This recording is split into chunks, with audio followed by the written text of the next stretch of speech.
Assalamualaikum warahmatullahi wabarakatuh. Jumpa lagi di channel Ayo Berkebun, channel yang membahas seputar dunia perkebunan. Video kali ini kami akan coba membahas tentang salah satu pestisida, atau lebih tepatnya itu adalah insektisida. Ini adalah insektisida Tokban 400 SC. Nah, mungkin yang tersobat ada yang masih asing dengan insektisida yang satu ini, atau sobat ada yang sedang mencari review tentang insektisida yang satu ini. Nah, kita akan coba bahas seperti apa sih insektisida Tokban 400 SC ini, bagaimana cara penggunaannya, dosisnya, kandungannya, hama sasarannya itu apa saja, dan juga harganya itu berapa. Langsung saja kita coba bahas sobat ya. Jadi sesuai dengan namanya, insektisida yang berasal dari kata insek yang berarti serangga. Jadi insektisida itu digunakan untuk menanggulangi hama pada tanaman yang berupa serangga. Jadi sobat jangan salah aplikasi sobat ya, atau jangan salah penggunaan. Di sini ada keterangan kandungan bahan aktifnya, yaitu klorpirifos sebanyak 400 gram per liter. Dan ini dari golongan Airex 1B. Kemudian sini ada nomor pendaftarannya sobat ya. Nah, jadi maksud dari 400 SC itu adalah kandungan dari bahan aktifnya itu tadi, yaitu 400 gram per liter air. Kemudian SC itu singkatannya sobat ya, singkatan dari emulsi viable konsentrat, yang berarti pekatan yang dapat diemulsikan. Nah, kemudian sini ada keterangannya. Jadi Tokban ini adalah insektisida racun kontak dan lambung berbentuk pekatan yang dapat diemulsikan untuk mengendalikan hama ulat gerayak pada tanaman cabai. Nah, sebelumnya kita bahas dulu sobat ya untuk bahan aktifnya itu, yaitu ada klorpirifos. Ini termasuk golongan organofosfat dengan kode Airex 1B. Jadi artinya itu bekerja dengan menghambat enzim asetilkolinesterase pada sistem saraf serangga sehingga hama lumpuh lalu mati. Nah, cara kerjanya itu sebagai racun kontak, yaitu hama mati saat terkena semprotan. Kemudian sebagai racun lambung, yaitu hama mati setelah memakan jaringan tanaman yang mengandung insektisida. Jadi ini bukan sistemik ya sobat ya, jadi harus kena langsung ke hama atau ke permukaan tanaman. Nah, untuk keunggulan dari bahan aktifnya itu, yang pertama efektif untuk ulat, kemudian reaksinya itu relatif cepat, kemudian cocok untuk pengendalian awal hingga sedang. Nah, untuk catatan teknisnya di sini, karena ini dari Airex 1B, jangan digunakan terus-menerus. Jadi rotasikan dengan insektisida golongan lain, misalnya itu dari Airex 5, Airex 6, 28, dan juga yang lainnya, untuk mencegah resistensi terhadap ulat. Selanjutnya di sini ada keterangan peringatan bahayanya sobat ya. Jadi seperti pestisida pada umumnya, saat menggunakan itu sobat jangan makan, jangan minum, jangan merokok. Sobat bisa menggunakan pakaian lengan panjang, sarung tangan, dan juga masker supaya lebih safety lagi. Nah, ini bisa sobat pause dulu ya sobat ya jika ingin membacanya. Ini agak kecil juga tulisannya itu. Kemudian sini ada keterangan dosisnya sobat ya nih. Jadi untuk tanaman cabai, hama sasarannya itu ada ulat gerayak. Dosisnya itu 1,5 ml per liter air. Untuk cara aplikasinya itu dengan penyemprotan volume tinggi dengan volume air sekitar 300-500 liter per hektar area pada saat populasi atau intensitas serangan mencapai ambang pengendalian sesuai rekomendasi setempat. Nah, kemudian apakah Tokban ini bisa digunakan untuk hama lain selain yang dicantumkan ini?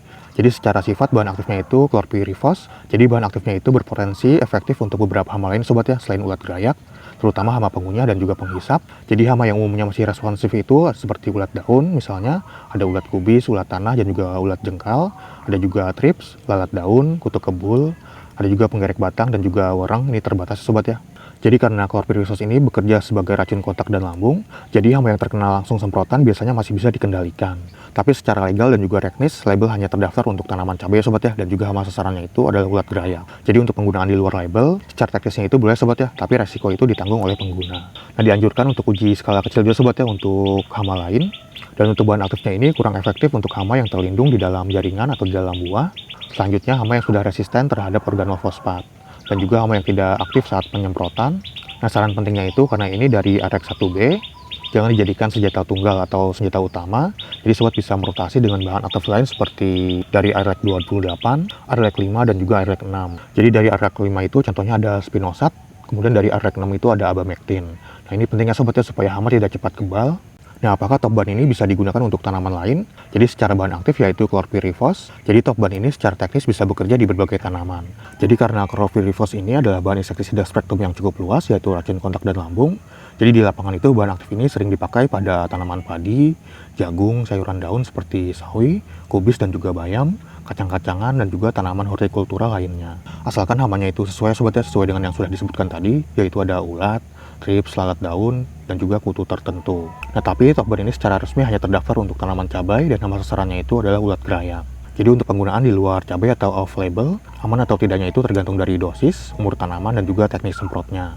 Nah, jadi resiko jika digunakan pada tanaman lain, yang pertama itu bisa fitotoksik atau daun terbakar atau menguning. Jadi jika dosis terlalu tinggi, cuaca panas, dan juga tanaman masih muda. Kemudian untuk pH-nya ini tidak jelas ya sobat ya kalau untuk tanaman lain. Jadi pH itu penggunaan terakhir ya sobat ya sebelum panen, kemudian resiko residu bila panen dekat. Nah jika terpaksa digunakan pada tanaman lain, saran amannya itu sobat uji dulu, sobat uji coba sebagian kecil tanaman, pakai dosis yang rendah dulu, kemudian semprot pada saat sore hari, dan juga jangan dicampur dengan pupuk lain dulu ya sobat ya. Selain itu hentikan aplikasi minimal 14 hari sebelum panen. Kemudian untuk interval dari insektisida top ban ini, jadi saat serangannya itu masih ringan, sobat bisa aplikasikan 10 hari sekali, kemudian jika serangannya itu berat bisa 7 hari sekali. Dan jika sudah turun serangannya itu bisa sobat hentikan penggunaan. Nah sedikit catatan penting untuk maksimal penggunaan itu 2 kali berturut-turut sobat ya. Setelah itu wajib rotasi ke insektisida dengan bahan aktif lain selain dari golongan Arex 1B. Jadi jangan dipakai terlalu rapat, kurang dari 7 hari karena resiko resistensi dan juga fitotoksik. Nah sedikit tips supaya lebih efektif, semprot saat ulat masih kecil atau masih muda. Kemudian waktu aplikasi terbaik itu adalah sore hari dan juga arahkan ke bagian bawah daun. Jangan dicampur dengan sembarangan pupuk, terutama dengan pupuk yang mengandung nitrogen tinggi. Selain itu untuk penggunaan terakhir itu adalah 14 hari sebelum panen. Jadi jangan digunakan di bawah 14 hari sebelum panen, karena untuk mengurangi tingkat residu ya sobat ya. Jadi untuk penjelasan singkatnya itu, untuk bahan aktifnya itu termasuk golongan organofosfat, jadi residunya itu relatif tinggi. Dan ini bukan sistemik tapi bisa meninggalkan residu sobat ya di permukaan dan juga jaringan daun. Dan di lapangan itu 14 hari dipakai sebagai batas aman konservatif, terutama untuk sayuran seperti cabai. Nah jika kondisi tertentu untuk tanaman sayuran yang cepat panen seperti bayam, sawi dan juga yang lainnya, sebaiknya di atas 14 hari atau hindari penggunaan. Nah untuk tanaman cabai panen bertahap, hentikan minimal 2 minggu sebelum panen pertama, kemudian jangan dipakai lagi. Nah untuk saran amannya itu menjelang panen beralih ke insektisida dengan residu yang rendah, kemudian gunakan agen hayati atau perangkap, dan juga kendalikan mekanis atau ambil ulat secara manual. Dan top ban ini bisa dicampur dengan pupuk ya sobat ya. Tapi tidak semua aman dicampur. Jadi untuk top ban ini pencampurannya harus hati-hati supaya tidak merusak tanaman atau menurunkan efektivitas. Jadi yang pertama itu bisa dicampur dengan pupuk daun mikro atau unsur hara ringan, kemudian pupuk yang tidak terlalu pekat. Nah sebaiknya dihindari dengan pencampuran pupuk dengan pH yang tinggi atau alkalis, kemudian pupuk dengan kalsium tinggi dalam bentuk tertentu, dan juga pupuk dengan dosis pekat atau tinggi nitrogen. Nah resikonya itu larutan bisa tidak stabil dan juga bisa menyebabkan daun terbakar. Selanjutnya dicampur dengan fungisida, umumnya itu bisa dicampur dengan fungisida yang netral sampai sedikit agak asam, seperti mancozeb, metalaxyl, dan juga azoxystrobin. Dan juga jangan dicampur dengan fungisida bersifat alkalis atau basa kuat, contohnya itu ada kapur, dan juga tembaga dengan dosis yang tinggi, karena chlorpyrifos ini mudah terurai di kondisi basah. Nah kemudian untuk harga dari insektisida top ban ini yang kemasan 100 ml ya sobat ya, ini itu saya belinya di toko online, harganya itu sekitar 15-16 ribuan lah. Jadi kalau sobat ingin membelinya mungkin bisa langsung cek keranjang yang ada di pojok kiri bawah video ini. Sobat klik aja di situ dapat harga berapa. Karena tiap akun itu biasanya harganya beda sobat ya. Nanti akan langsung diarahkan ke aplikasi Shopee dan dia juga ada ukuran lain sobat ya selain 100 ml. Sobat klik aja di situ dapat harga berapa. Nah sekarang kita coba buka sobat ya seperti apa sih insektisida top ban 400 cc ini.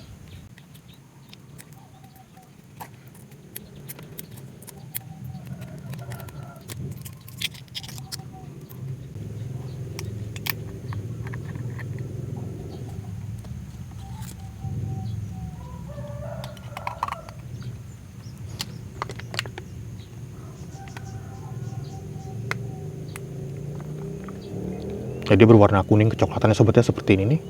Dan ini baunya sangat menyengat, jadi sobat bisa menggunakan masker supaya lebih safety lagi. Nah sekarang kita coba takar sobat ya untuk tutup botolnya itu volumenya berapa mili. Jadi nantinya si tutup botolnya ini bisa sobat gunakan sebagai takaran.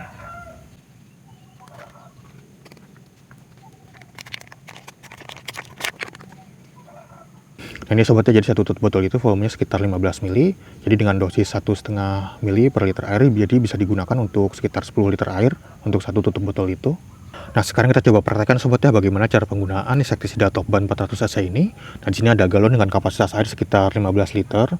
Jadi kita bisa gunakan dosis sekitar 1,5 tutup botol aja sobat ya.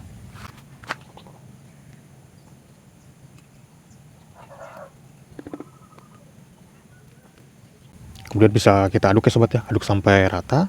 Dia langsung berubah warnanya sobat ya, jadi putih itu seperti ini.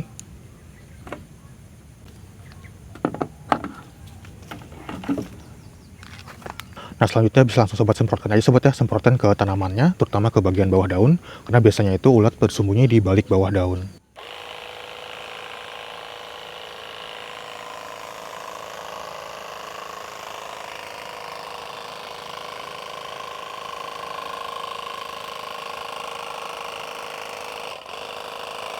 Nah, kurang lebih seperti itu sobat ya untuk cara penggunaannya. Anggap aja ini tanamannya sobat ya, seperti itu. Nah, untuk waktu aplikasinya itu bisa sobat lakukan pada saat pagi hari ataupun sore hari. Jadi untuk pagi hari itu sekitar jam 6 sampai jam 9-an lah kurang lebih. Kemudian untuk sore hari itu sekitar jam 4 sampai jam 6 sore kurang lebih. Tapi untuk waktu yang paling bagus itu sore hari sobat ya.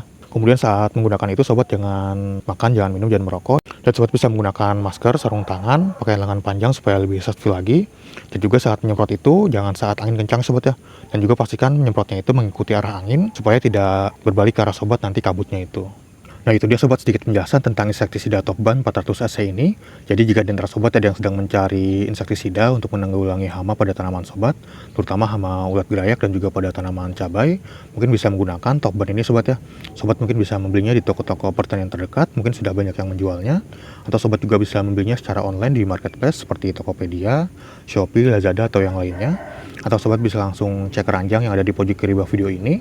Sobat klik aja di situ, nanti akan langsung diarahkan ke aplikasi Shopee. Atau di deskripsi video ini juga dalam lampiran tautannya sobat ya biasanya itu. Nah, mungkin sekian dulu untuk video kali ini. Terima kasih sudah menonton. Sampai jumpa di video-video yang lainnya. Wassalamualaikum warahmatullahi wabarakatuh.